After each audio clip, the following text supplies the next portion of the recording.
저 혹시 이렇게 생긴 사람 보시면 꼭 연락 좀 부탁드립니다. 바로 어릴 때 잃어버린 자신의 딸을 찾는다는 전단이었습니다. 사랑하는 가족이 아무런 말도 남기지 못한 채 흔적도 없이 정말 한순간에 사라진다면 정말 상상만 해도 가슴 아픈 일이죠. 네, 정말 상상도 하기 싫은 일인데요. 네. 삶의 의미를 송두리째 잃을 것 같다라는 생각이 듭니다. 경찰청 통계를 보니까 우리나라에서 지난 5년 동안 찾지 못한 실종자 수가요. 무려 4,614명에 달한다고 어머. 합니다.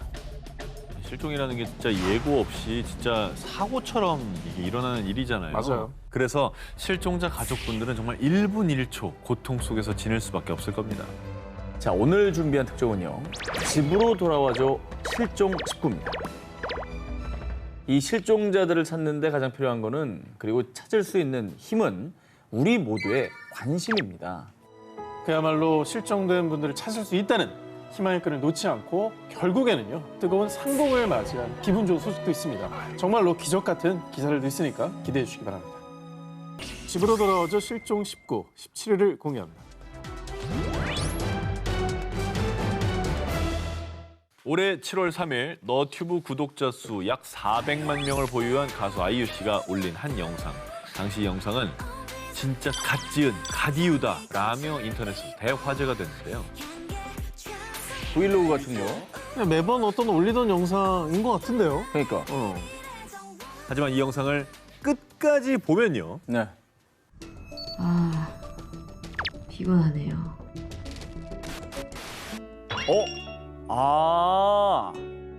당시 나이 만 8세, 2010년 충남 서산시 부석면 강당리에서 실종 아동 찾기 캠페인 광고를 한 겁니다.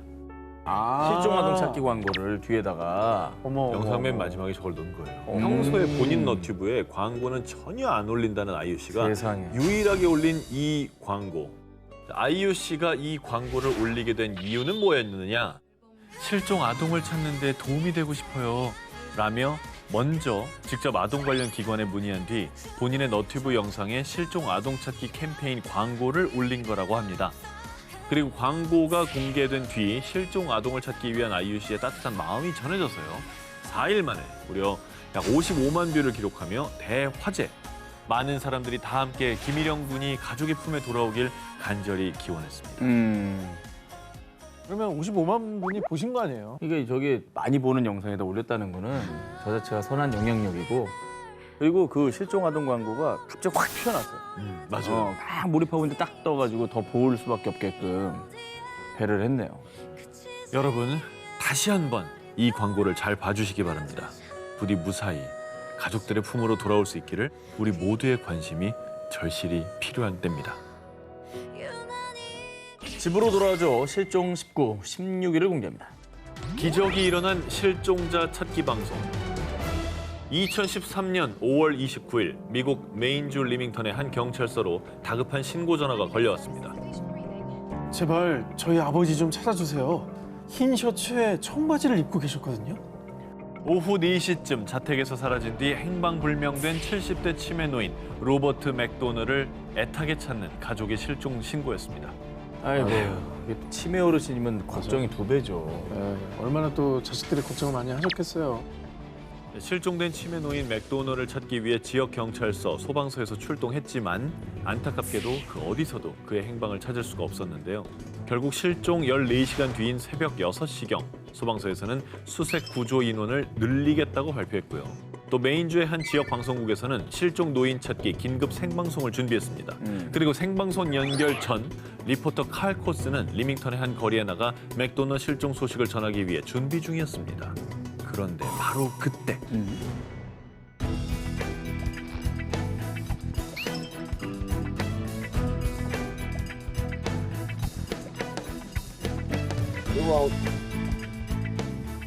잠깐만. 뒤에 계신 거 아니야? 잠깐만. 저분 아니야? 여러분 뭔가 느끼셨습니까? 느꼈어. 지금 리포팅 해야 되는데 그분이 계속 눈에 밟히는 거야. 그죠? 흰 셔츠와 청바지. 그러니까 일단 인상 차이가 똑같잖아요. 그러니까. 네, 뭐야? 리포터 뒤로 지나간 노인이 바로 실종 노인 찾기 방송의 주인공인 로버트 맥도너였습니다. 대박이다 진짜. 와. 실종된 노인의 인상착의를 숙지하고 있던 리포터 칼 코스가 매 눈으로 길을 지나던 노인의 인상착의를 확인했고요. 그가 실종된 노인 맥도너라는 걸 알아차린 겁니다. 와, 어떻게 또 이런 우연이 있을 수 있지? 난 진짜. 맞죠. 자, 그리고 이후에 긴급 편성됐던 실종 노인 찾기 방송은요. Well, sometimes timing is everything, Aaron and Shannon, and good news and a happy ending right now. The gentleman just kind of walked up behind us, and he identified himself as Bob McDonough. Of course, wardens say he has dementia here, and he's been missing for the last 16 hours. But as you can see, members of the 맥도너를 찾는 내용이 아니라 16시간 동안 실종된 노인을 찾았다는 기쁜 소식으로 대신 전해졌습니다. 야, 이게 기적이다 이거 진짜. 네, 저희도 뭐 사실 살면서 실종자 전단이나 광고를 무심코 지나가는 일 많지 않겠습니까? 근데 다 눈여겨보고 기억을 또 해두는 게 되게 중요할 것 같아요. 제일 중요한 게 우리 관심이 아닌가 하는 생각이 듭니다. 집으로 돌아오죠 실종 19, 13일을 공개합니다.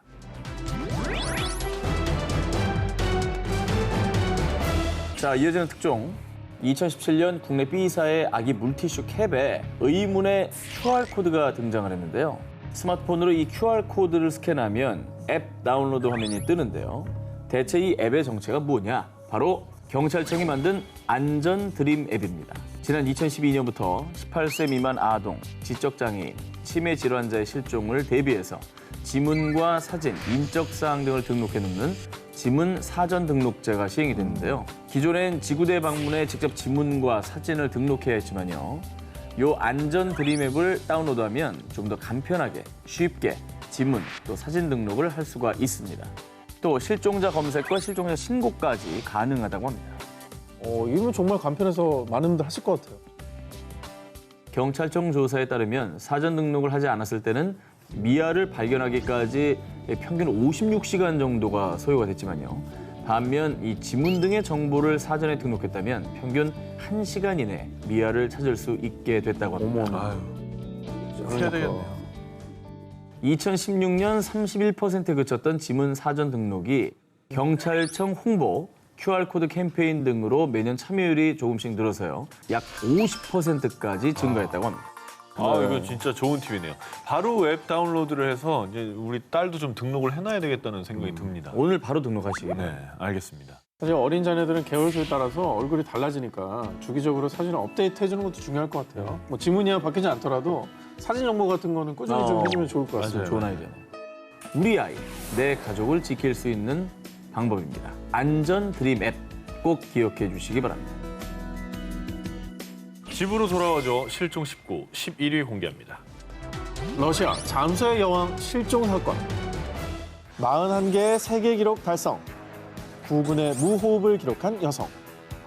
자, 인간의 한계를 넘어선 숨막히는 도전. 세계에서 가장 위대한 프리다이빙의 여왕이 있었습니다.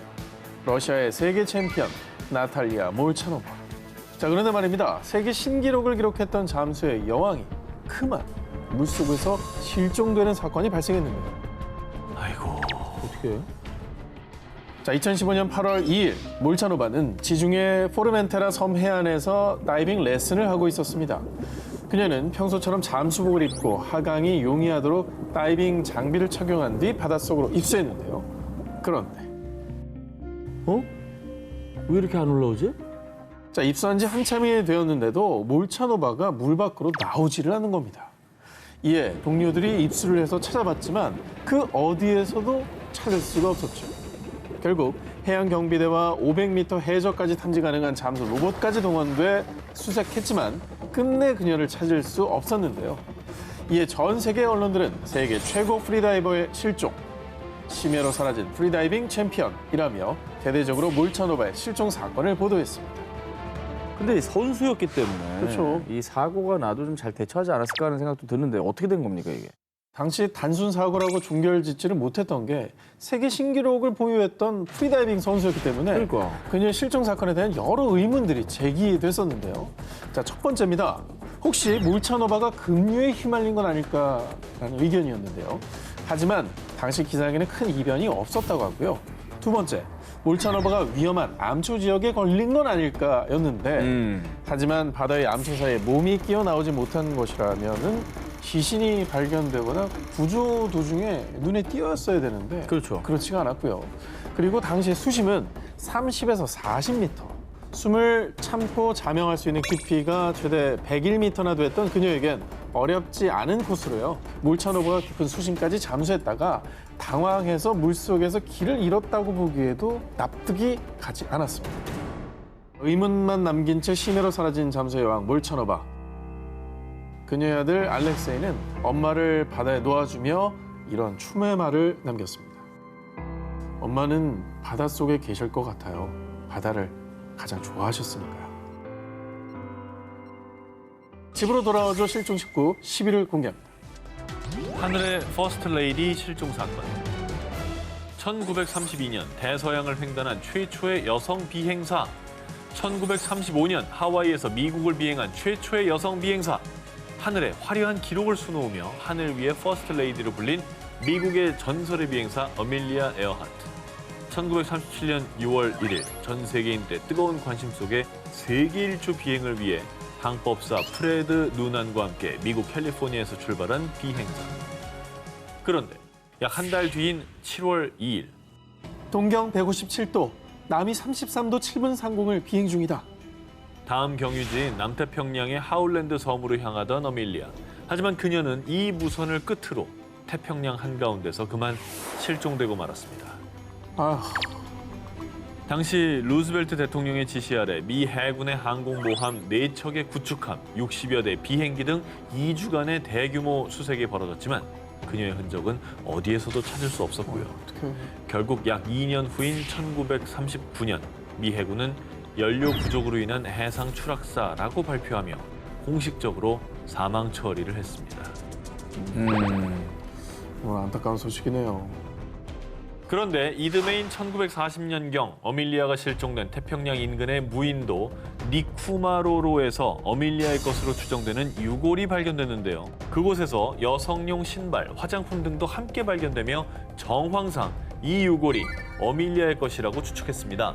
하지만 당시 유골을 검사한 박사는 키가 작은 유럽계 남성의 유골이라고 발표하며 다시 논란이 수그러들었죠. 당시에 과학적으로 이렇게 뭐 유전자 검사 이런 게 한계가 좀 있었잖아요. 그렇죠. 지금의 어떤 기술로 다시 한번 해보면 안 될까라는 지금 기술로 하면 뭐 정확하죠. DNA 검사를 하니까. 그런데 말입니다. 정말 안타깝게도 니쿠마로로에서 발견된 유골이 갑자기 사라졌다는데요. 뭐야? 그래서 그 유골이 있었다면 현대 기술로 DNA 분석을 할 수 있었을 텐데 그걸 못하게 된 거죠. 그런데 말이죠. 뭐야? 어밀리아가 실종된 지 약 80년 뒤인 2018년 니쿠마로로에서 발견된 유골은 어밀리아와 99% 유사합니다. 인류학계 권위자인 리처드 얀츠 교수는 자신의 논문을 통해 어밀리아 실종 사건의 실마리를 풀었다고 주장했는데요. 유골이 없었다면서요? 유골은 실종됐지만 다행히 당시 유골의 크기나 특징을 기록한 연구 데이터는 남아 있었습니다. 그래서 어밀리아의 신체 정보와 니쿠마로로 유골의 데이터를 대입하고 비교를 했는데요. 그 결과 니쿠마로로의 유골이 어밀리아의 심장과 거의 일치한다는 결과가 나왔다고 합니다. 하지만 이는 가장 유력한 추측일 뿐 진실을 풀어줄 유골의 행방은 여전히 오리무중인 상태. 어밀리아의 실종은 여전히 풀리지 않는 숙제로 남아 있습니다.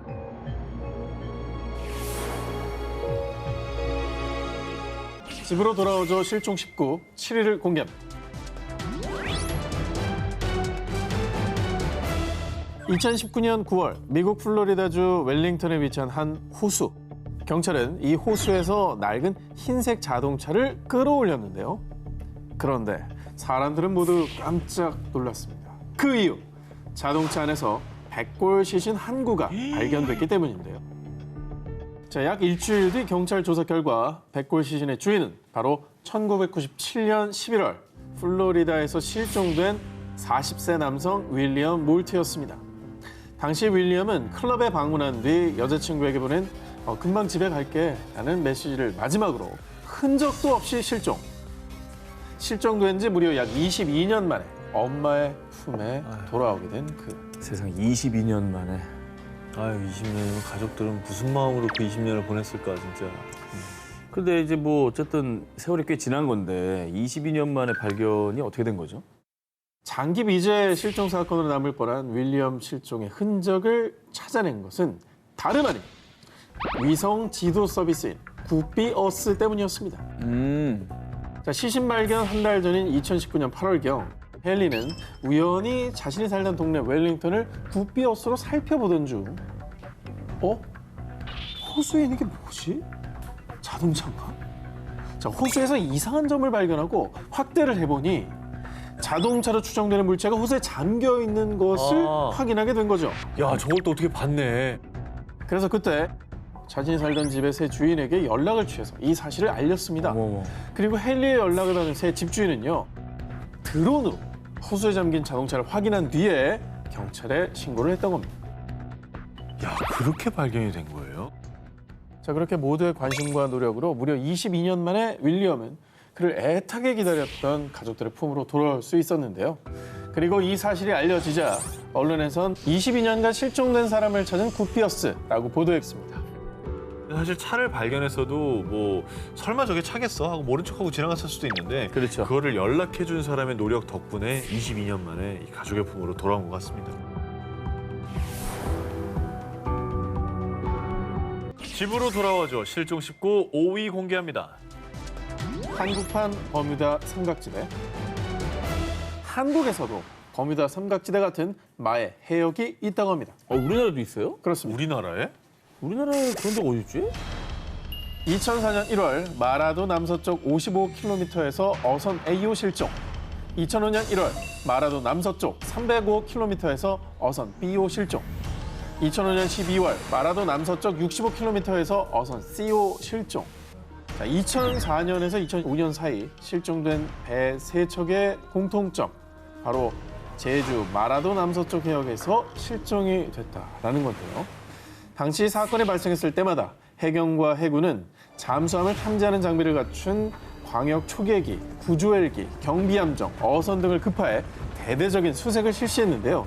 하지만 세 척의 어선은 물론 선원들의 흔적조차 찾을 수 없었습니다. 흔적이라도 찾을 만한데. 근데 한국판 버뮤다라고 불릴만 하네 보니까. 네. 보통 어선이 침몰되면 기름기나 그물 같은 잔해, 부유물들이 발견된다고 합니다. 그렇지. 그런데 실종된 세 척의 어선 모두 부유물은 물론 침몰 위치를 알 수 있는 위치 추적 장치조차 발견되지 않았습니다. 그래서 실종 사건을 수색한 해경조차 어선이 침몰하면 반드시 많은 흔적을 남기는데 이렇게 아무 흔적도 없는 건 해경 역사상 처음이다라는 말을 남길 정도였다고 합니다. 이 배가 꽤 클 텐데 어떻게 저렇게 흔적이 안 나오죠? 마라도 해역이 제2의 버뮤다로 불리는 또 다른 이유가 있는데요. 실제 버뮤다 해역에는 메탄가스가 분포되어 있는데 일부 과학자들은 버뮤다에서 수많은 실종 사고가 일어나는 원인 중에 하나로 이 메탄가스를 지목하고 있습니다. 왜?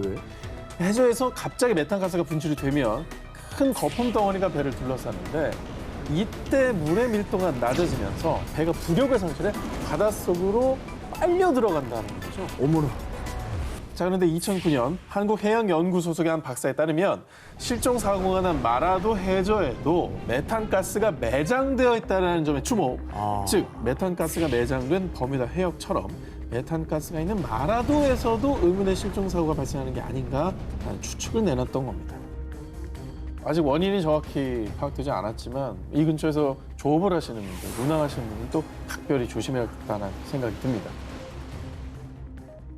네, 집으로 돌아와줘 실종 19 4위를 공개합니다. 지난 1월 인도네시아의 서부 자바섬에 사는 16살 소녀 나디아는요.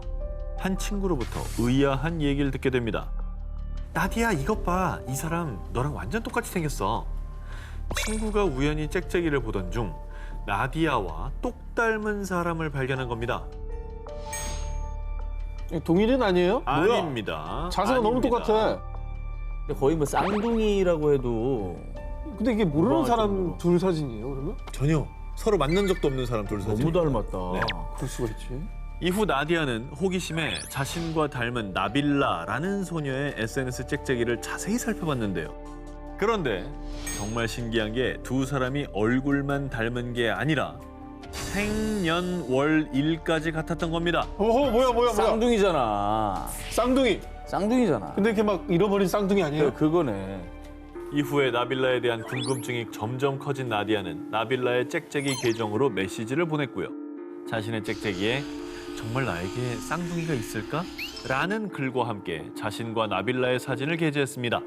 그런데 마침 이 게시글을 본 누리꾼 수사대는요. 우리가 나빌라를 찾아줍시다! 라며 SNS를 샅샅이 수색한 끝에 이번엔 나빌라의 다른 SNS 별스타그램 계정을 찾아줬고요. 나디아가 다시 한번 메시지를 보내봤는데요. 읽었나요? 그런데 드디어 나디아의 메시지를 읽고 영상통화까지 하게 된 두 사람. 게다가 키, 몸무게뿐 아니라 좋아하는 가수, 좋아하는 음료 등 취향까지 닮아 있었습니다. 그래서 나디아에게 각자 부모님에게 물어보자고 했습니다. 아이고 어떡해. 그런데 응. 엄마 혹시 나 쌍둥이였어? 네가 그걸 어떻게 알았어? 세상에나 이런 일이 다 있습니다. 헐. 대박. 그리고 이 두 쌍둥이가 또 다른 충격적인 내용을 듣게 됐는데요. 어머. 사실 나디아와 나빌라는 세 쌍둥이였다고 합니다. 뭐야? 하지만 안타깝게도 세 쌍둥이 중 다른 한 명의 행방은 알지 못했는데요. 그래서요, 정말 기적 같은 우연으로 16년 만에 다시 만나게 된 쌍둥이 자매 나디아와 나빌라는 또 한 명의 다른 쌍둥이 자매를 찾고 있다고 합니다. Terus habis itu semoga Nabila 집으로 돌아와줘 실종 19 1위 후보 헤드라인을 공개합니다.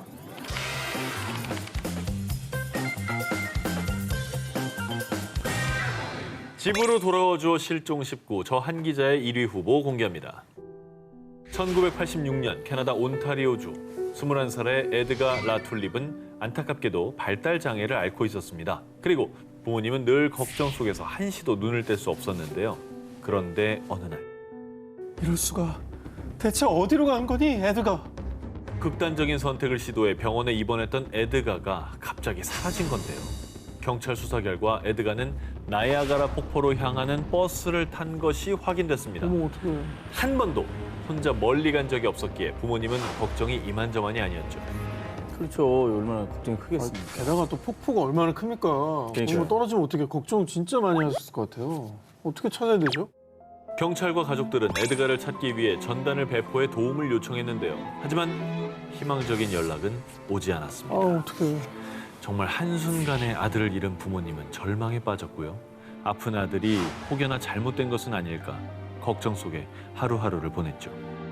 야, 진짜 매일매일이 지옥이셨을 것 같아. 아들도 아프니까 더 걱정되지. 보살핌 받아야 되는데.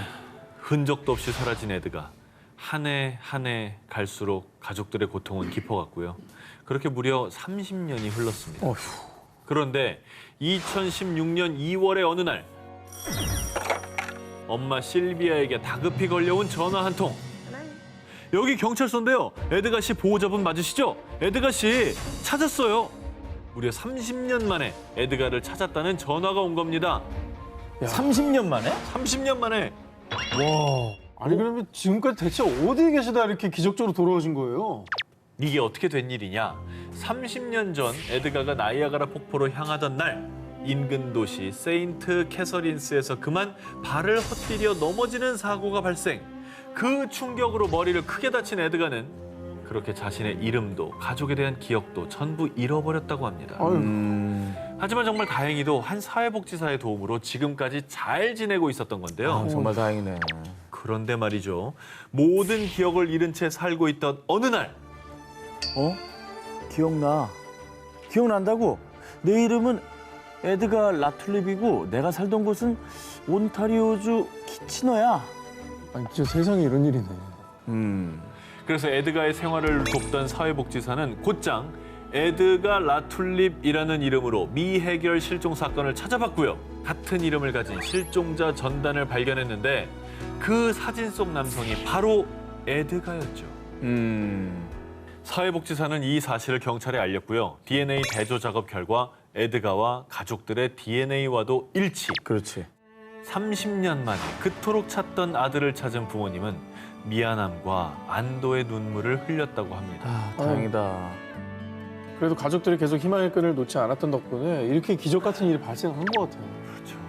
실종된 지 30년 만에 기적처럼 살아 돌아온 아들. 잃어버린 시간만큼, 아니 그 몇 배로 가족 모두가 오래도록 행복하길 바랍니다. 집으로 돌아오죠 실종 19. 저 오기자의 1위 후보 기사들을 공개합니다. 자, 중국 쓰촨성의 한 택시를 운전하는 택시 운전사 왕밍칭은 늘 승객이 탈 때마다 전단을 건네는데요. 저 혹시 저 이렇게 생긴 사람 보시면 꼭 연락 좀 부탁드립니다. 바로 어릴 때 잃어버린 자신의 딸을 찾는다는 전단이었습니다.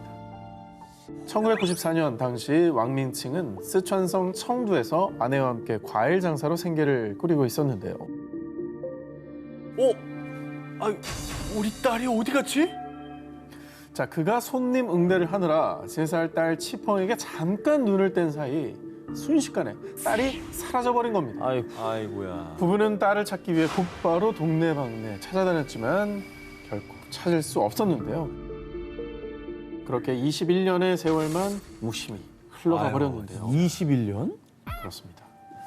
자, 그런데 혹시 내가 택시를 운전하면 언젠가 우리 딸을 만날 수 있지 않을까?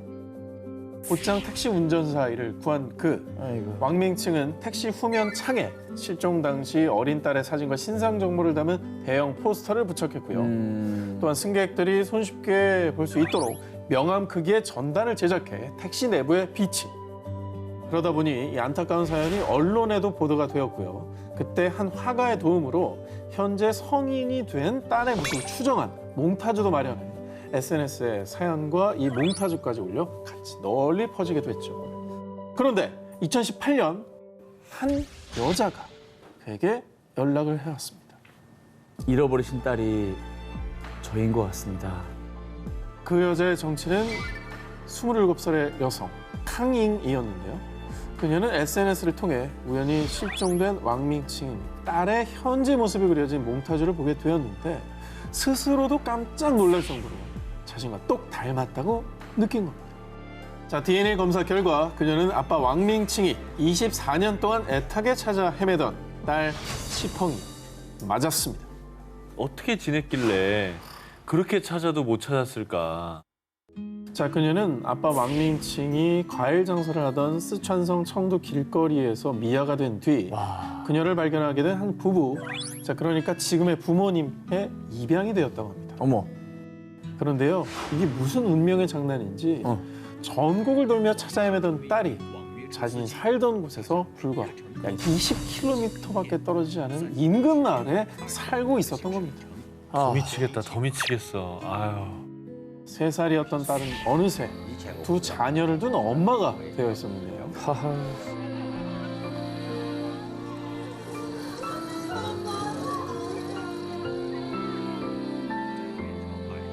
아유.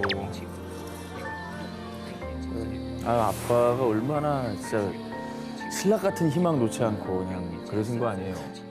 아빠 왕밍칭은 다시 만난 딸에게 이렇게 약속을 했다고 합니다. 우리 아가 이제부터 아무 걱정하지 마. 앞으로 아빠가 널 지켜줄 거야. 1988년 10월 중국 직장인 리징즈는 출장 중 다급한 전보 한 통을 받았는데요.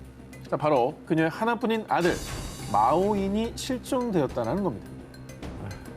너무 어리지 않아요? 자, 며칠이 지나도 아들의 행방을 찾을 수 없자 마오인의 엄마는 회사도 그만두고 오직 잃어버린 아들을 찾기 위해 지하철, 버스 정류장 등등 곳곳을 다니면서요.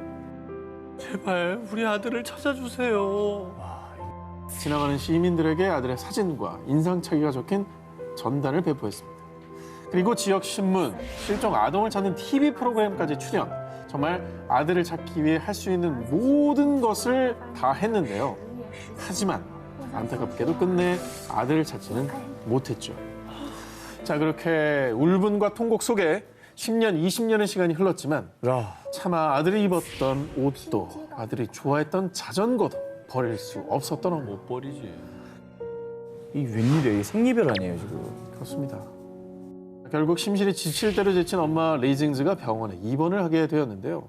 이때 의사가 마음의 병을 치료하는 건 스스로에게 달렸습니다 라며 위로를 하자 엄마 리징즈는 한 가지 다짐을 하게 됐습니다.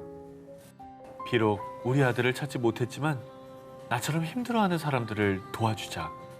마음의 병을 극복하기 위해 다른 실종 아동 가족들에게 도움의 손길을 내밀기 시작한 건데요. 세상.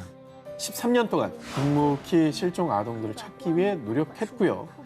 그 노력들이 하늘에 닿아 29명의 실종 아동들이 가족과 재회를 할 수 있었다고 합니다. 아이고, 참 저러기 쉽지 않을 텐데 본인이 아픔이 있는 상태에서 자원봉사 저렇게 하셨네. 네. 자, 여러분 그런데 말입니다. 아들이 실종된 지 무려 32년이 흐른 2020년 5월 그녀에게 찾아온 기적 같은 소식. 중국 공안은 지난 4월 1980년대 후반 산시성 시안에서 온 아이가 스촨성의 한 가정에 입양됐다라는 제보를 입수했는데요. 그런데 조사 결과 밝혀진 충격적인 사실. 당시 한 남성이 산시성 시안에서 2살 배기 아이를 납치한 뒤 한 부부에게 팔아넘겼던 겁니다. 이네 저거. 자, 그리고 안면 인식 기술과 DNA 검사 결과 그는 엄마 리징즈가 32년 전 잃어버린 아들 마오인이라는 사실이 확인됐다고 합니다.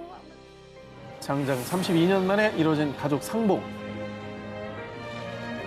아이고 세상에 처음 본 거 아니에요? 너무 가슴이 아파요. 아, 자, 그리고요, 엄마 리징즈가 아들을 찾았다라는 소식을 들은 날이 우리나라의 어버이날과 같은 중국의 어머니의 날이었다고 합니다. 이에 그녀는 내 생애 최고의 선물이라며 기뻐했는데요. 수년의 기다림 끝에 성사된 기적 같은 재회. 그 기적을 만든 건 부모의 위대한 사랑의 힘이 아닐까요? 그러면 오늘의 데스크 실종 아동 찾기 협회의 서기현 대표님을 영상으로 만나서 들어보겠습니다. 안녕하세요. 네, 안녕하세요. 안녕하세요. 네, 안녕하세요. 저희 오늘 기사에 대한 총평 부탁드리겠습니다. 실종 문제는 전 세계에서 심각하고 정말 인간이 감당할 수 없는 큰 고통입니다. 실종에 대한 경각심을 가지고 또 실종의 해결, 또 국민적 안전을 위해서 꼭 필요한 기사들이라고 생각합니다. 자, 그럼 오늘의 1위 기사 발표해 주시죠. 1위는 잃어버린 딸을 찾기 위해 택시 기사가 된 아버지입니다. 3살 때 실종된 아이를 찾기 위하여 무려 20년 동안 택시 운전을 하는 등 아버지의 노력 끝에 결국 기적적으로 아이를 만난 내용이 감동적이었습니다.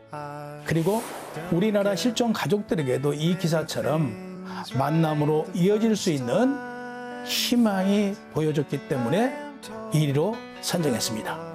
자, 오늘 프리한 데스크 서기원 대표님 고맙습니다. 고맙습니다. 거리 곳곳마다 배치된 CCTV들과 지문 인식, 또 DNA 감식 등 이 과학 수사의 발달로 많은 사건을 해결할 수 있죠. 하지만 그 어떠한 첨단 과학으로도 설명 불가. 목격자, 증거, 단서 하나 남기지 않고 흔적도 없이 실종된 사람들이 있습니다. 그들의 미스터리하고 기묘한 이야기. 이번 특종, 흔적도 없이 사라진 자들 19입니다. 이번 특종들을 취재하면서 가장 많이 든 생각은 도대체 왜? 어떻게? 아니 이게 가능해? 이런 의문들이었습니다. 영화처럼 사라진 자들과 때로는 너무 뜻밖의 곳에서 밝혀진 진실, 그리고 아직도 풀리지 않는 실종 추리극까지. 대체 그날 그들에게 무슨 일이 있었던 걸까요? 자, 오늘 저희의 특종을 데스크의 엄중한 기준에 따라 공정하게 심사해주실 프리한 데스크를 만나보겠습니다. 경찰학부 이건수 교수님께서 맡아주셨습니다. 흔적도 없이 사라진 자들 19를 공개합니다. ABC 살인사건, 오리엔트 특급 살인사건 등 수많은 작품 속에서 반전의 반전을 거듭하는 사건들과 트릭들을 선보인 추리의 여왕, 에거사 크리스티. 그런데 아마 여러분 이 작품은 모르셨을 겁니다. 크리스티 본인조차 풀지 못한 아주 미스터리한 그녀의 미발표 작품을 긴급 오. 입수했습니다. 재밌겠다, 이거. 그녀의 미발표 추리극은 1926년 12월에 어느 늦은 밤 차를 몰고 집을 나선 여인이 실종되며 시작되는데요.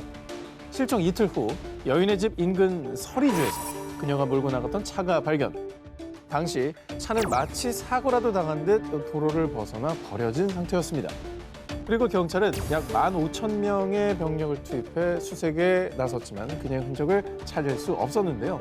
자, 그런데 실종 사건이 벌어진 지 11일 후 요크셔주의 한 호텔에서 그녀가 발견됐습니다. 오. 자, 그런데요. 지금 들려드린 이 크리스티의 미발표 실종 추리극은 사실 당시 실제로 발생한 사건, 즉 실화입니다. 아니, 도대체 실종된 사람이 누구길래 이렇게 총출동을 하죠? 자, 영국을 떠들썩하게 만든 11일간의 실종 사건의 실제 주인공은 바로 아가사 크리스티. 진짜? 본인이 겪은 거라고? 그렇습니다. 자, 그런데 크리스티가 발견됐음에도 그녀의 실종 사건의 전말은 밝혀지지 않았고요.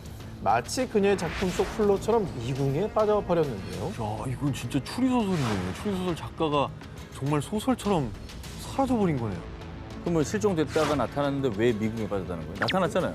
그 이후 발견 당시 크리스티는 단기 기억 상실증으로 남편도 또 본인이 누구인지도 기억하지 못했기 때문입니다. 자, 그런데 이 실종 사건은 그녀의 작품처럼 대반전을 맞이합니다. 남편에게 복수하기 위한 자작극은 아닐까요? 자, 알고 보니 크리스티는 발견된 호텔에서 직접 체크인했고요. 그리고 당시 크리스티의 남편이 닐이란 이름의 젊은 비서와 불륜을 저지르고 이혼을 요구한 상황이었습니다. 아하. 그런데 크리스티는 자신이 누군지 기억 못한다고 했지만 그녀가 호텔에서 체크인할 때 사용한 가명은 테레사 닐, 즉 남편의 내연녀의 성을 사용한 겁니다. 자, 이를 두고 사람들은 크리스티가 기억 상실증이 아니라 마치 추리소설 속 트릭처럼 남편에게 복수하기 위해 실종된 척하고 남편이 살인 용의자로 지목되게 만들었다고 추리했는데요. 너무 무섭다. 자, 그리고 그녀의 실종 사건이 크리스티 자작극이라는 또 다른 추리. 1937년에 그녀가 발표한 소설 나일강의 죽음을 보면요. 약혼자를 친구에게 빼앗긴 여인이 두 사람에게 복수하는 내용이 등장하는데요. 디테일한 건 좀 다르지만 크리스티의 상황과 비슷하지 않습니까? 비슷하네요. 네. 이를 두고 일각에선 작품을 위해 직접 사건의 주인공이 된 거다라며 추리가 오가기도 했지만 크리스티는 죽는 날까지 자신의 실종 사건의 진실을 밝히지 않았습니다. 흔적도 없이 사라진 자들 16일 공개합니다. 모모모에 납치당한 파일럿. 1978년 10월 21일 오후 6시. 영연방항공훈련단 소속의 파일럿 프레데릭 발렌티크가 호주 남부에서 비행 훈련을 시작했습니다. 그런데 그가 비행을 시작한 지 약 50분이 지났을 무렵 베스 해협 상공을 날던 발렌티크의 경비행기가 순식간에 사라졌습니다. 구조를 요청하는 신호도 없었고요. 레이더에도 그의 비행 신호가 잡히지 않았는데요. 아니 레이더에 왜 안 잡히지? 그러니까 뿅 하고 흔적도 없이 사라진 거예요? 그러니까 흔히 저런 거는 이제 외계인 UFO가 납치갔다 할 때 그런 일들이 있잖아요. 갑자기 없어진다는 게. 그게 아니고서 이게 어떻게. 일단 발렌티크가 추락했다고 생각한 호주 경찰은 군의 해상 초계기까지 동원해 그 일대를 샅샅이 수색했지만요. 발렌티크의 시신도 그리고 비행기의 잔해도 발견할 수 없었는데요. 그런데 수사 도중 발렌티크가 관제탑에 보낸 마지막 교신 내용이 공개되며 이 사건은 더욱 혼란에 빠졌습니다. 뭐야? This is Delta Sierra Juliet. Is there any known traffic below 5,000 feet? 어? No known traffic. Seems to be a large aircraft below 5,000 feet. What type of UFO인가 봐. aircraft? I cannot confirm. It's four bright, seems to me like landing lights. The aircraft has just passed over me at least 1,000 feet above. 역대 UFO 증거 영상 중에 제일 충격적이다 이거. 어쨌든 그 이후에 당시 언론들 역시 UFO에게 납치된 파일럿라고 보도 UFO 납치설을 제기했고요. 심지어 그가 실종된 지점 인근에서 UFO를 목격했다는 제보도 이어졌습니다. 그런데 말입니다. 발렌티크가 실종된 지 5년이 지난 1983년 7월 발렌티크와 교신이 끊긴 지점 인근인 플린더스 섬 해변에서 비행기 엔진 부품 잔해가 발견됐습니다. 이거. 저 비행기? 이 엔진은 발렌티크가 조종했던 경비행기의 엔진과 동일한 기종으로요. 저건 아니었구나. 조사기관은 발렌티크 경비행기의 잔해라고 판단. 그렇게 발렌티크의 실종은 사고사로 마무리됐는데요. 어허. 그리고 2013년 사건을 재조사하던 호주 공군의 발표. 발렌티크는 조종 비숙으로 추락했을 가능성이 큽니다. 비행 중 회전이 반복되면서 방향 감각을 잃어버리는 그레이브야드 스파이럴에 빠졌다는 새로운 가설을 주장한 건데요.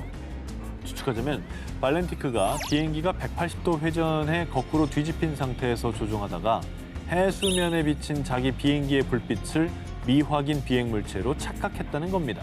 그리고 계속된 회전으로 엔진이 오작동, 결국 바다에 빠져 추락했을 것이라는 건데요. 아까 되게 담담했거든. 이거 뭐 거꾸로 막 이렇게 막 가고 있는데 어떻게 이렇게 차분하게 얘기를 해요? 그렇죠. Seems to be a large aircraft below 5,000 feet. 의문의 무전을 남기고 사라진 발렌티크. 과연 그는 정말로 UFO에 납치된 것이었을까요? 흔적도 없이 사라진 자들 19, 15위 공개합니다.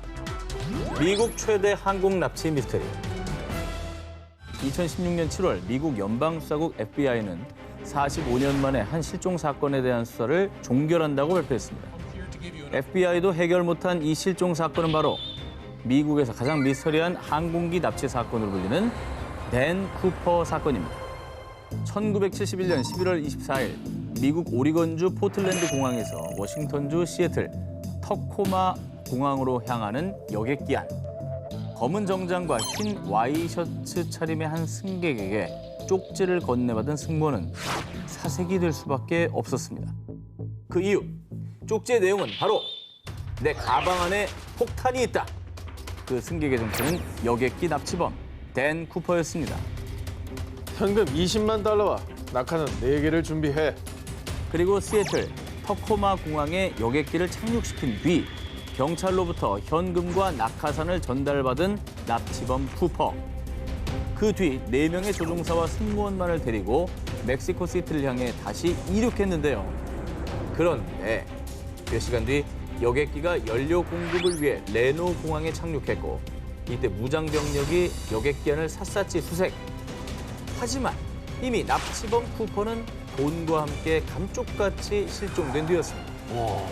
아니 근데 낙하산 있었으니까 중간에 내렸겠네 그러면. 아, 낙하산이 있다? 네, 낙하산 일부러 그러려고 받은 거 아니었어요? 그런데 당시 그 누구도 심지어 여객기를 뒤따르던 전투기들도 그가 뛰어내린 사실을 알지 못했습니다. 왜? 왜 못 봤지? 자, 사건이 벌어진 날은 폭풍우가 내리던 깜깜한 밤으로요. 낙하산을 타고 뛰어내리는 검은 정장차림의 쿠퍼를 발견하지 못했을 가능성이 있는데요. 아 그럴 수도 있네요. 어두우니까. 그 검은 옷이니까. 그렇죠. 밤이면 못 봤을 수도 있겠네요. 안 보일 수 있죠. 네. 자, 그래서 수사기관들은 그를 고도의 훈련을 받은 공수부대 출신의 스카이다이버로 추측하게 됐는데요. 하지만 아무리 노련한 요원이라도 안전장비 없이 정장 차림으로 상공 3,000m에서 낙하를 시도해 성공할 확률은 극히 낮았습니다. 그래서 FBI는 그가 사망했을 확률이 크다고 추측해 낙하 예상 지점 일대를 샅샅이 수색했지만 그의 시신은 발견되지 않았습니다. 그런데 납치범 쿠퍼가 실종된 지 9년 뒤인 1980년 콜롬비아강 주변에서 현금 다발을 발견. 그리고 확인한 결과 FBI가 그에게 건넨 지폐 1년 번호와 일치했습니다. 증발한 것처럼 실종된 비행기 납치범. 그는 정말 탈출에 성공했을까요? 아니면 전문가들의 말대로 실패로 끝난 걸까요? 진실은 여전히 풀리지 않고 있습니다. 흔적도 없이 사라진 자들 19, 14위를 공개합니다.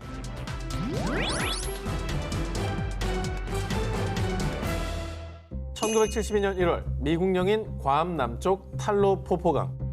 설치해두었던 어망을 확인하기 위해 강을 찾은 주민들은 깜짝 놀라고 말았는데요. 으아! 당신 누구야? 정체가 뭐야? 시커먼 털이 덥수룩하고 삐쩍 마른 몸에 구부러진 등, 마치 짐승 같은 행색을 한 기괴한 모습의 남성과 맞닥뜨린 겁니다. 자, 조사 끝에 밝혀진 그의 충격적인 정체. 그는 무려 28년 전 실종된 일본인 요코이 쇼이치였습니다. 자, 쇼이치는 무려 28년이나 괌의 깊은 숲속 밀림에서 사람들과의 교류를 끊고 홀로 은밀하게 숨어 살아왔던 건데요. 야, 그럴 수가 있나? 자, 때는 제2차 세계대전 중이던 1944년 일본이 점령한 괌을 탈환하려는 미국과 이에 맞선 일본의 대대적인 전투가 벌어졌습니다. 그리고 이때 쇼이치는 일본군으로 참전, 괌에서 미국과 맞서 싸웠는데요. 괌이 미군에 점령되며 많은 일본군이 전사한 가운데 그는 깊은 숲속으로 도망쳐 땅굴을 파고 숨었던 겁니다. 아니 1944년부터 숨어 살았다면 1945년에 전쟁이 끝나잖아요. 바로 1년 만에. 근데 왜 계속 숨어 산 거죠? 자, 안타까운 사실이 있습니다.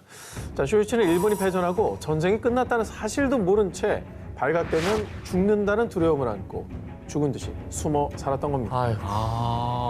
그냥 잡히면 죽는다라 생각한 거야. 무조건 숨었구나 그냥. 보이면. 자, 쇼이치에게 생존은 전투와 같았습니다.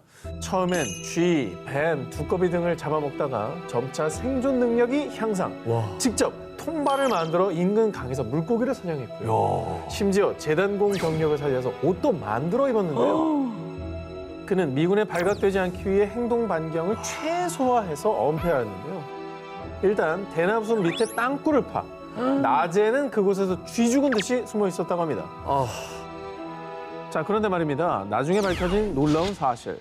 쇼이치의 험난한 야생 생활이 시작된 지 8년 뒤인 1952년 그는 우연히 발견한 미군의 전단을 보고 일본이 패전했다는 사실을 알게 됐었더라는 건데요. 하지만 살아서 포로가 되는 치욕을 당할 순 없지. 결국 나 홀로 밀림 생활을 선택했던 겁니다. 일제가 얼마나 잔혹했으면은. 자기 병사를 세뇌시킨 거예요. 죽은 줄로만 알았던 쇼이치가 무려 28년 만에 귀환하자 일본 언론에서는 이를 28년 만에 발견된 일본군 살아 돌아온 패잔병이라고 대대적으로 보도했는데요. 그리고 일본으로 돌아온 쇼이치가 한 첫 마디. 살아 돌아와 부끄럽습니다. 이게 일본 군국주의라는 괴물이 낳은 비극입니다. 이건 흔적도 없이 사라진 자들 19, 12위를 공개합니다. 공항에서 사라진 남자의 행적. 2014년 6월 불가리아의 공항에서 사라진 한 남성. 7년이라는 시간이 흐른 지금도 여전히 풀리지 않는 미스터리한 사건인데요. 특히 실종 당일 공항 CCTV에 포착된 그의 마지막 모습은 더 큰 의문을 남겼습니다. 짐을 들고 가죠. 평범한 여행객 같은데요.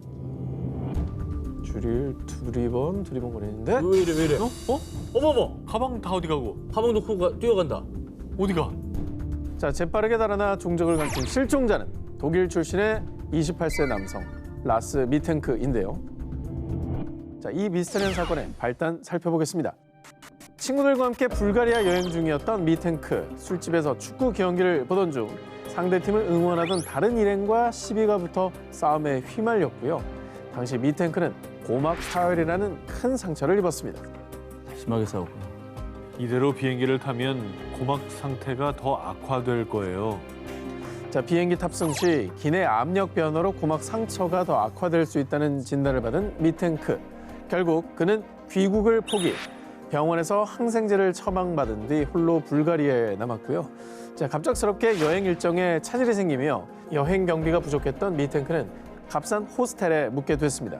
그런데 하필 미텐크가 묵은 호스텔은 매춘가와 불법 암시장이 자리 잡고 있는 우범지대였는데요. 아이고. 저런 데가 싸니까 저런 데를 찾아갔네요. 그래도 좀 좋은 데 가지. 어머니에게 전화를 건 미텐크는 충격적인 이야기를 전했습니다. 어떤 남자 4명이 자꾸 저를 따라다녀요. 너무 무서워요. 정체불명의 남자들에게 미행을 당하고 있다는 겁니다. 심지어 자신이 처방받은 항생제가 어떤 약인지 알아봐 달라는 문자를 보내기까지 했습니다. 무섭다. 아니 뭐 본의 아니게 무슨 뭐 범죄 목격자가 됐거나 그럴 수도 있는 거고. 연루됐을 수도 있고. 연루될 수도 있고. 의도치 않게 연루가 된 거지. 근데 병원에서 처방받은 약은 왜 의심하죠? 그것도 이상했나? 극도로 두려움을 느낀 미텐크는 가족들에게 최대한 빠른 귀국길 항공편 예약을 부탁했고요. 곧바로 짐을 싸 공항으로 향했습니다. 자, 그리고 비행기를 타기 전 고막 치료를 받기 위해 공항에 마련된 의료시설을 찾은 미텐크. 그런데 검사를 받던 중 제복을 입은 공항 직원이 들어오자 미텐크가 갑자기 비명을 지르며 뛰어나간 겁니다. 왜? 이후 경찰이 그가 달아난 해바라기 밭 인근을 수색했지만 미텐크를 찾을 수 없었습니다. 그렇게 7년째 미텐크는 돌아오지 않고 있습니다. 흔적도 없이 사라진 자들 19, 11위 공개합니다.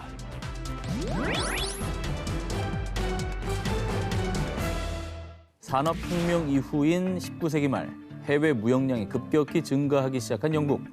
배 운항 횟수가 많아지며 해상 사고도 빈번히 발생하자 영국 정부에서는 1899년 12월 스코틀랜드 북부에 위치한 작은 무인도 아이린 모어섬에 등대를 설치했고요.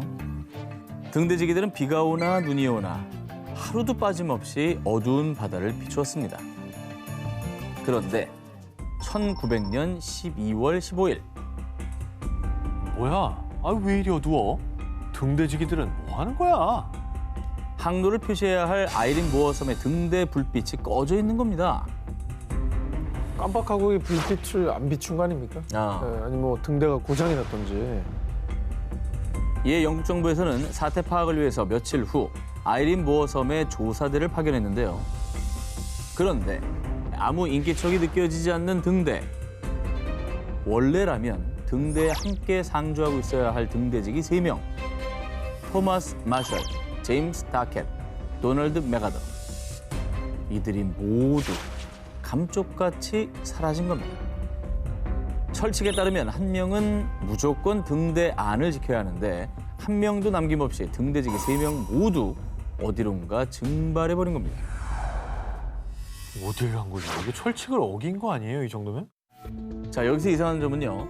등대지기용 방수복 3벌 중에 2벌만 사라지고 한 벌의 방수복은 남아 있었다는 겁니다. 등대 밖 방파제에 나가려면 반드시 방수복을 입어야 하는데요. 한 벌의 방수복이 남아 있었다는 거는 등대 안에 한 명의 사람은 남아 있었다는 얘기입니다. 근데 방수복만 입고 사람은 사라진 것이죠.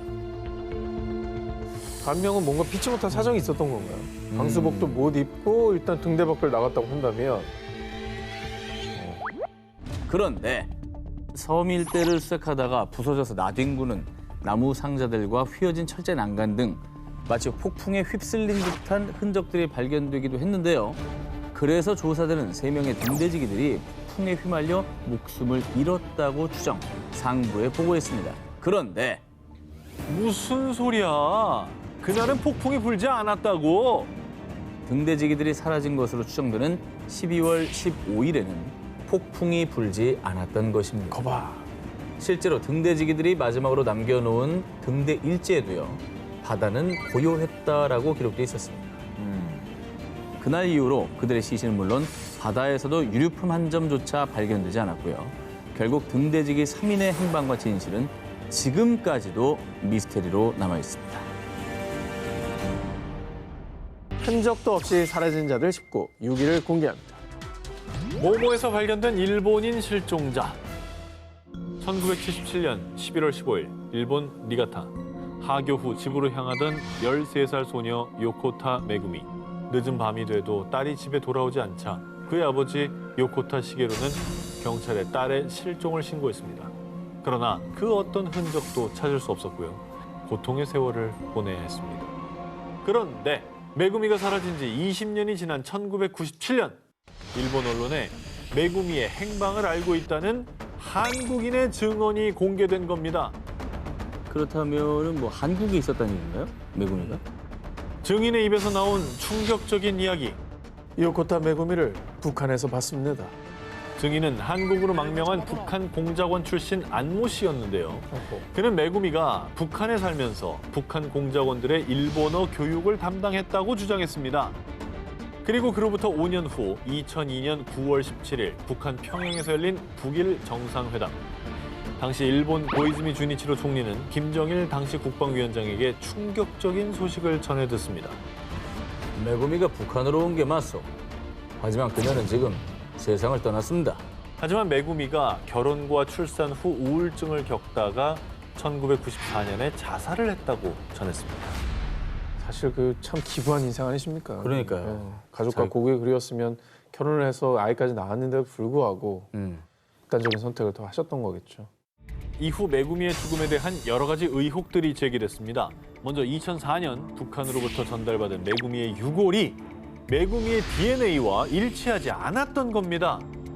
게다가 북한 공작원 출신 김연희가 메구미는 죽지 않고 살아있다고 주장. 그녀의 주장에 따르면 북한 공작원들의 일본어를 가르친 그녀가 북한의 비밀을 너무 많이 알고 있기 때문에 일본으로 돌아가지 못한다는 거였죠. 자, 뭔가 석연치 않은 부분이 분명히 있는 것 같아요. 증언들이 계속 나오고 있고 뭔가 앞뒤는 안 맞네요.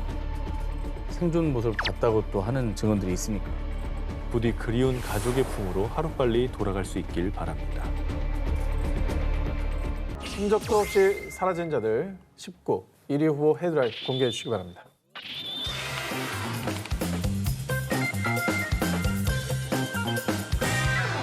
자, 전기대 1위 후보를 먼저 공개하겠습니다. 불과 2년 사이에 미국의 오하이오주 클리블랜드 주택가에서 여성 3명이 잇따라 실종되는 연쇄 실종 사건이 발생했습니다. 한 지역에서 계속해서 이런 여성들이 사라지는 일이 발생한다면 단순 가출 같지는 않아 보입니다. 자, 경찰은 동일범에 의한 납치 사건이라고 판단, 대대적인 인력을 투입해 수사를 펼쳤는데요. 아무런 증거를 찾지 못했고요. 그런데 이 연쇄 실종 사건이 발생한 지 10여 년이 지난 2013년 5월 6일 밤 클리블랜드의 한 주택에서 여성의 비명 소리가 들려왔습니다. 당시 놀란 이웃 주민이 즉시 그 집으로 달려가 보니 초라한 행색을 하고 두려움에 떠는 한 여성이 있었습니다. 그럼 설마 그때 실종자 중에 한 명인 거예요? 아니면 새로운 피해자. 놀랍게도 그녀의 정체는 10년 전인 2003년 4월에 실종됐던 여성 어멘다 벨이었습니다. 그리고 그녀의 입에서 나온 믿을 수 없는 충격적인 이야기들. 여기는 저 말고도 2명의 여성이 더 감금돼 있어요. 2002년과 2004년에 실종됐던 미셸 라이트와 지나 베헤수스 역시 같은 집에서 발견됐습니다. 어떻게 10년 동안 안 걸리고 그게 가능해요? 야, 그러니까 지금 상황을 보니까 역시 동일범의 소행이었네요. 그런가 보네. 납치범의 정체는 남성 아리엘 카스트로와 그의 형제들. 그들은 납치한 여성들을 무려 10여 년이나 지하실에 감금한 채 구타하고 성폭행. 피해자들은 냉골 같은 지하실에서 사슬로 기둥에 묶인 채 지옥과도 같은 나날들을 보내야 했는데요. 심지어 피해 여성 중 한 명인 나이트가 원치 않는 임신을 하게 되자 유산시킬 목적으로 임신한 그녀의 배를 둔기로 폭행까지 했다고 합니다. 아휴, 결국 카스트로는 총 977개 혐의로 기소됐는데요. 하지만 그는 2013년 9월 죄값을 다 받기도 전에 교도소에서 숨진 채 발견됐습니다. 어떻게 10년 동안 사람을 가뒀는데 그걸 못 찾을 수가 있는지. 그렇죠. 왜냐면 뻔히 이게 뭐 산골짜기도 아니고 주택가에 있었는데. 같은 그 동네예요. 그러니까 게다가 이웃이고. 자, 당시 경찰은요, 납치범인 카스트로와 관련된 신고 전화가 없었다고 밝혔는데요. 하지만 카스트로 집 뒷마당에서 여성이 기어다니는 걸 본 적 있어요. 난 그 집에서 누군가 쿵쿵 두드리는 소리가 나길래 신고했었다고요. 하지만 당시 경찰은 현관문을 두드리고는 응답이 없자 그대로 현장을 떠났다고 합니다. 무려 10여 년의 소중한 세월을 송두리째 빼앗겨버린 피해자들. 그녀들의 잃어버린 10년의 시간은 어떻게 보상받을 수 있을까요? 2014년 9월 26일 밤 멕시코 남서부 게레로주에 위치한 한 교육대 학생들은요. 이괄라에서 열리는 교사 임용 차별 반대 시위에 참가하기 위해 버스로 이동 중이었습니다. 그런데 이 버스에 타고 있던 43명의 학생들이 실종되는 사건이 발생했습니다. 어떻게 43명이 갑자기 한꺼번에 없어집니까? 그러게. 당시 버스에 함께 타고 있다가 도망친 학생들의 증언에 따르면요. 복면을 한 괴한들이 나타나 총격을 가하고 우리를 습격했어요. 갑자기 나타난 괴한들의 습격을 받은 버스. 아니 뭐야? 그리고 교대생 43명 실종 발생 2달 뒤인 11월 멕시코 연방검찰총장이 발표한 충격적인 수사 결과 지역갱단이 학생들을 납치한 뒤 살해한 것으로 밝혀졌습니다. 왜 죽여요? 갱단하고 학생들하고 무슨 연관관계가 있습니까? 그런데 검찰이 밝힌 더 놀라운 사실은 그 갱단을 사주한 것이 바로 지역 경찰이었던 겁니다. 시위 잠재우려고? 그렇습니다. 경찰들은 시위에 참가하는 학생들을 해산시키기 위해 납치한 뒤 너희 경쟁 조직원들이야. 알아서 처리해. 응? 학생들을 경쟁 조직원이라고 속여 지역 갱단에 넘겼고요. 이후 갱단이 학생들을 살해한 뒤 이들의 흔적을 없애기 위해 시신을 불태운 뒤 강에 버렸다는 겁니다. 우와. 시위를 잠재우려고 갱단을 이용한다고요? 그것도 무고한 학생들을. 와. 경찰이 그런데 여러분, 여기서 한두 명도 아니라 무려 43명의 건장한 대학생들을 살해한 뒤 그 시신을 불태운다? 이거 결코 쉬운 일이 아닙니다. 그렇죠. 실종 학생들의 가족들과 미주인권위원회의 주장에 따르면요. 43명의 시신을 소각하기 위해서는 나무 30톤, 디젤류 13톤가량이 필요한데 소규모 지역갱단에게 이만한 물자를 동원할 능력이 없다는 겁니다. 그래서 검찰이 사건을 서둘러서 마무리하려 한다고 반발했습니다. 아니 미심적인 부분이 있으면 추가 수사를 해야지 왜 수사를 종결을 합니까? 이후 경찰 갱단 140여 명이 체포됐습니다만 100여 건 이상의 증거 중에 절반 이상이 고문 등 무리한 수사로 얻어졌다며 대다수가 증거 불충분으로 풀려났다고 전했습니다. 자, 어쨌든 이 실종 사건에 개입한 다른 세력이 뭔가 배후의 세력이 있었다는 얘기네요. 그런- 합리적인 추론이네요. 그치 그런 추론이 가능하죠. 그래서 이후 가족과 시민단체의 진실 촉구 시위에 2018년 12월에 취임한 안드레스 마누엘 로페스 오브라도르 대통령은 해당 사건에 대한 철저한 재수사를 약속했고요. 그리고 지난 1월 멕시코 교대생 43명 실종 사건에 멕시코 군대가 개입했다는 증언이 나왔다고 전해졌습니다. 어우, 제가 봤을 땐 군대에서 끝난 얘기가 아닌 것 같습니다. 여기 더 있을 것이다. 네. 학생들을 위해서라도 진실이 좀 밝혀져야 될 것 같습니다. 오늘의 데스크 이건수님을 영상으로 만나보겠습니다. 안녕하세요. 안녕하세요. 안녕하세요. 네, 반갑습니다. 오늘 저희의 기사에 대한 총평을 부탁드리겠습니다. 우리나라에는 1년에 8만여 건의 실종이 발생합니다. 많은 가족들이 실종으로 힘들어하고 아파합니다. 하루빨리 실종자들이 가족의 품으로 돌아가기를 간절히 바랍니다. 자, 그렇다면 오늘의 1위 기사는 무엇일지 발표해 주십시오. 오늘 1위로 선정하는 사건은 연쇄 실종 사건의 숨겨진 진실입니다. 무고한 여성을 납치해서 감금하고 학대하고 성폭행을 일삼았던 사건입니다. 이 범인의 어떤 잔인성, 상습성은 언제든지 재발할 수 있는 위험이 있기 때문에 다시는 이런 실종 사건이 발생하지 않기를 바라는 마음에서 1위로 저는 선정을 했습니다. 예, 오늘 말씀 고맙습니다. 이건수님.